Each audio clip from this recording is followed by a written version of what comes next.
last week we had a great presentation at President Summit from a guy called Benjamin Sanders, who's I wouldn't say boyhood hero, but at least from my business school days, who makes this great thing. I'm sure you can put the link in the notes as well for the presentation, but who shows the difference when you're listening to someone play piano, when you know what to listen for. I think it's such a great example because those details are not obvious until when you get that model. And then when you get that model, you cannot unhear it. And I think it's the same thing in learning new things. And I'm a strong believer that many of the things you see in your business life, etc., have some sort of parallel, maybe not in business, but somewhere else. I mean, if you look at Ray Dalio, right, he's often quoted for being very much into macrobiology. So how are, for example, one of the books he keeps on recommending, which I really enjoy as well, is called Serengeti Rules, which is around why is there, for example, this number of giraffes and this number of zebras in Serengeti? Why is it not the other way around?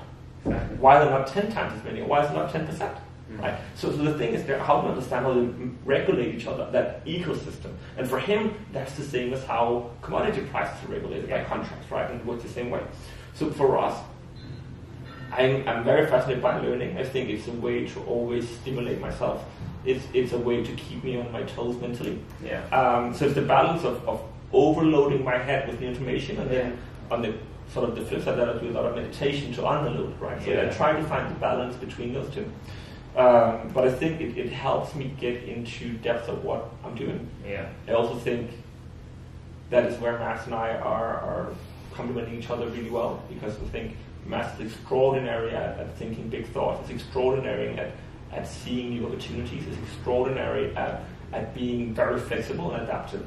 Where I'm less, I'm more set in the structures that I built for myself. Yeah. I think I'm very good at building those structures, even when there are none, but I also set myself in those to a higher extent.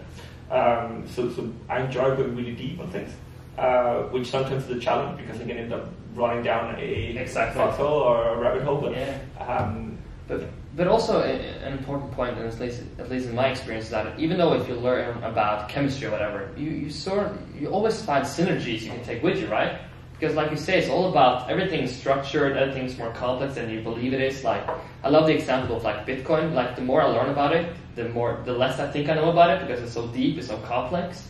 But again, it just gives you this great like structures to, suddenly you can use structures to attack other problems. It's sort of like the first principle, like Elon Musk is famous for, because once you start at the right level, you also need to understand that most of the problems are very complex if you just go deep enough in them, right?